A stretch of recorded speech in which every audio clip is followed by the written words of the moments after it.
Hi, Chanels! At nakikita talaga yung aking mga bilbil. Wait lang, Sara may bilbil. For today's video, kami ay magliligpit. Yes. Hi!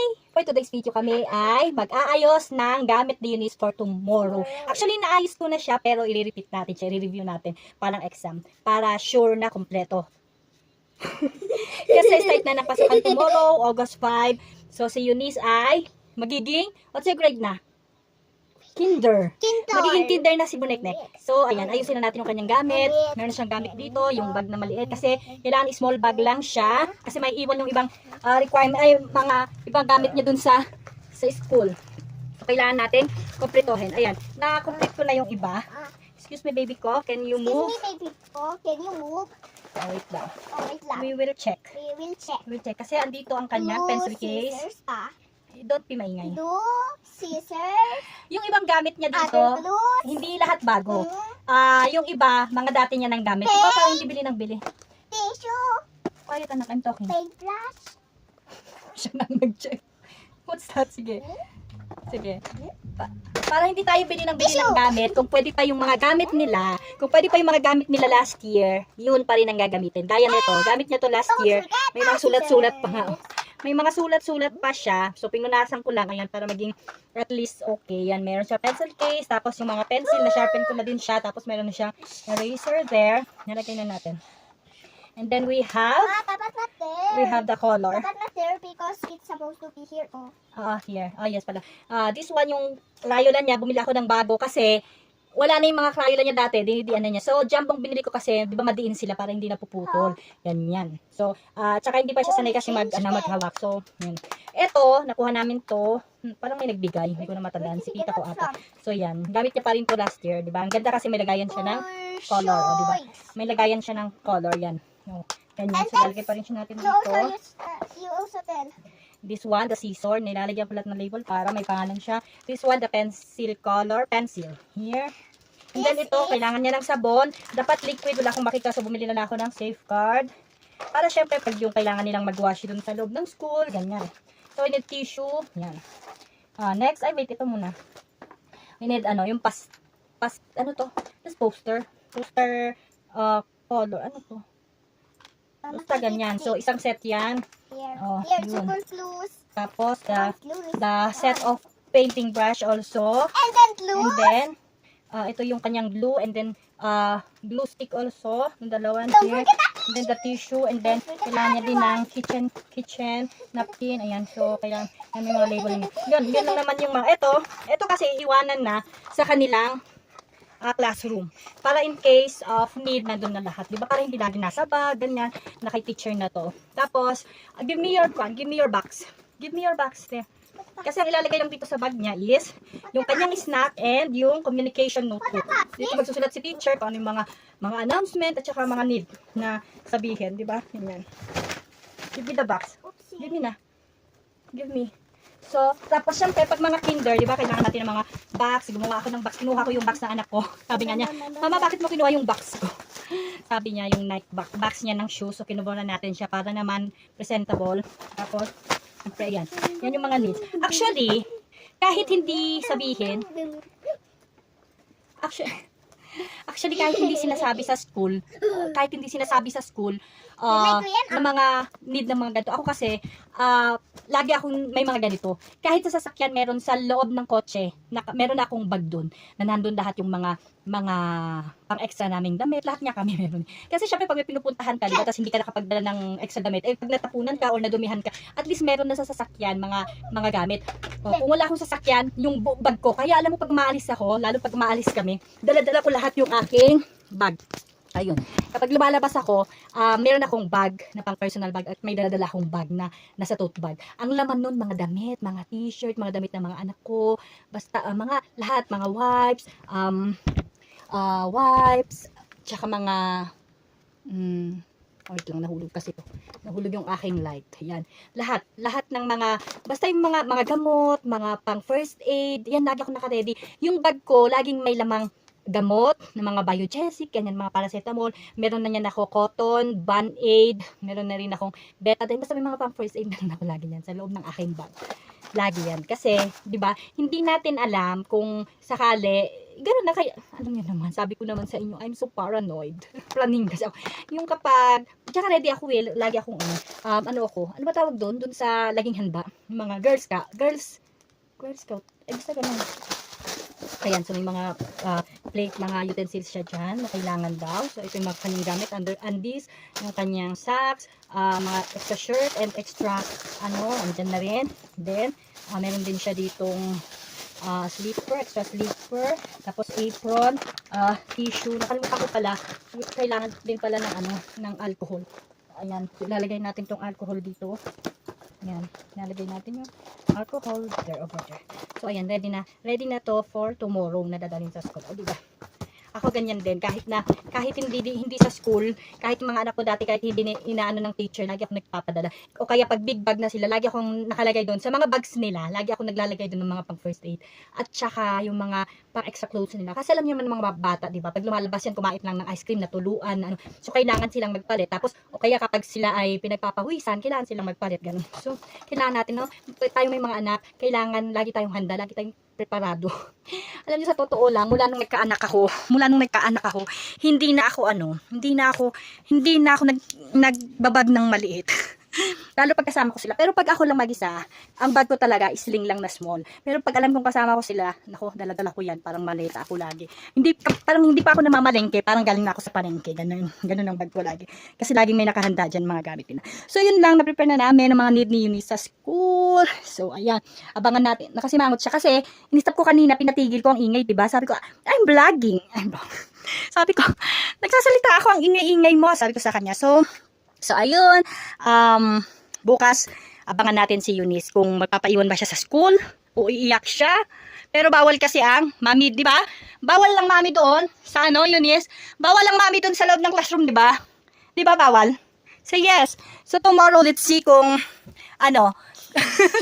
kung magpapaiwan siya sa school. Kasi first day. O sige na, good night now. Good night. Good night na. Bye. Good morning. Maaga na ulit ako gigising from starting today kasi magpasok na yung mga bata. So ayun, magpe-prepare ako ng snack ni Eunice and pang lunch na rin niya kasi paglabas niya 11:30 na, so kailangan niya magdiretso Let's do this. Mamaya gisingin ko na siya. So ayan, tapos na, nakapaggawa na ako ng snack niya. Ayan, waffle and egg. Yan ang snack niya later. Meron siyang Milo and meron na siyang water sa bag. Tapos ito ang kanyang breakfast. And syempre, gumawa na rin tayo ng breakfast para sa dalawa kong anak na may iwan dito sa bahay. Pero mamaya meron din silang mga lakad. So ayan, diba? Hindi tayo aalis na walang breakfast din yung mga iba nating anak. Ayan. Kasi mag-aantay ako sa school. Ayan. Ayan, iwanan natin sila ng pagkain. Yan, bumalik na naman yung mga everyday kong routine. Ganyan ang everyday routine ko. Maghahanda ng food, gigising ng mga bata, di ba, yung mga mommy duties, dyan, ganyan. So, ayun nga, pakakainin ko, gigising ko muna ng aking bonek-nek. Ayan na. So, ayan. Ayan na natin yan. May water na siya doon. Ito is breakfast niya. So, ayan, gigisingin natin siya. Mag-iwan ako ng food ng mga anak ko. Siyempre, hindi tayo mag-iwan ng, hindi tayo aalis na, hindi tayo mag-iwan ng food sa mga ibang anak. Kasi, siyempre, hindi naman pa nila para minsan na yung luto. And of course, kasi first day ni Eunice sa school today. So, first day niya ngayon ng school. So, hindi ko alam kung baka umiyak o ayaw pa magpaiwan. So, kailangan ko siyang bantayan muna doon. Diba? Ganon. So, magbibihis na rin ako. Mamaya gigisingin ko siya. Bihis na rin para prepare na kami yung dalawa. Tapos pamaya, diretso kami sa market. Bibili ng paninda. Tapos sa hapon magtitinda na ng diba? Ay, naku talaga ang work ng mga nanay.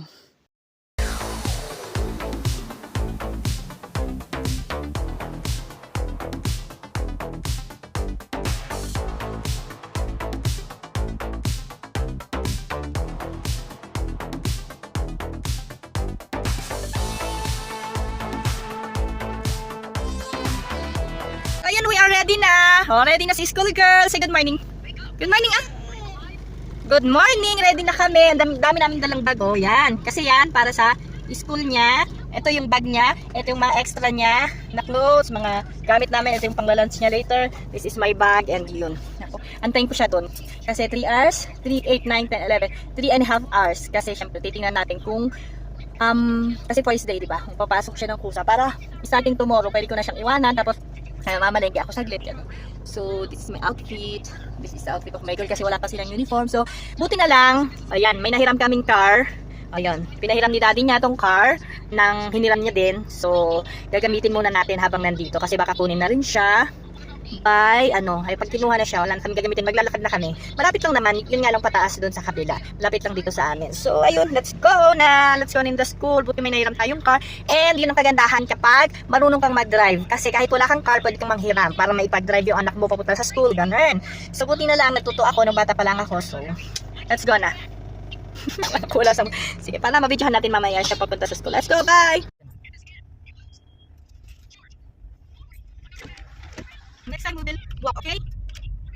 Next time we're going to walk.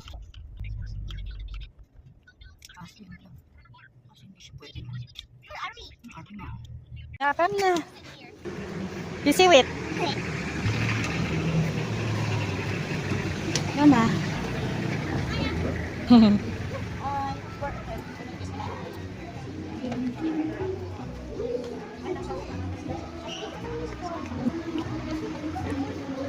What's that song? What's that song?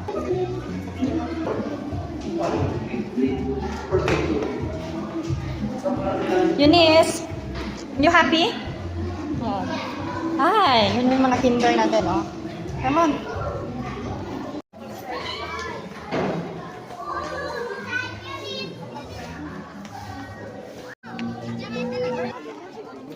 Eunice. Eunice.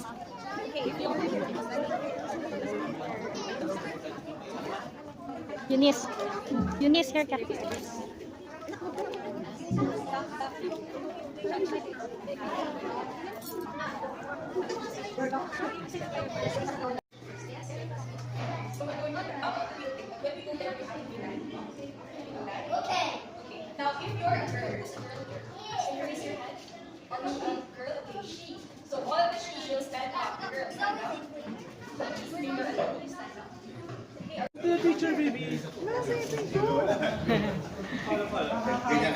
Do not run.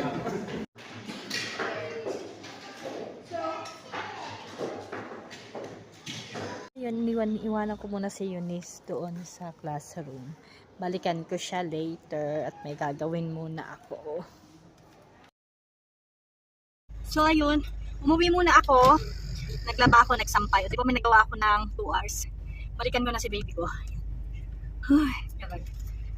Ang hirap talaga maging nanay. Diba? Ikaw nang gawain sa bahay, ikaw na ang mag-asikaso ng mga anak. Tapos pag kulang-kulang pa binibigay ng mister, ikaw pang taga-diskarte. So ayun, susundin ko na si Buniknik at I'm sure happy siya doon. Kung ano nangyari sa kanya, alamin natin. Let's go!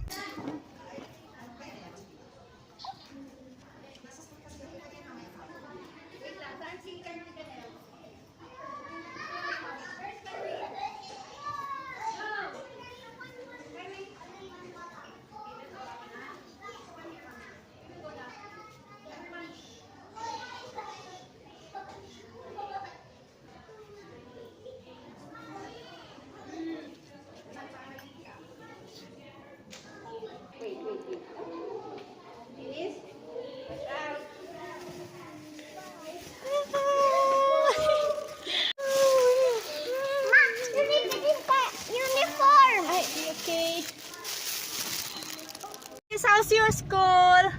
How's the first day of school? Good? Up here. There's so much fun there, but someone is still left there. Oh yes, because they're waiting for their parents. And Okay. then Up here, Garod. High five. and then there's a bully. There's a bully? Yeah, If there's a bully, you tell teacher, okay? Okay pa? I did. Oh, up here. High five.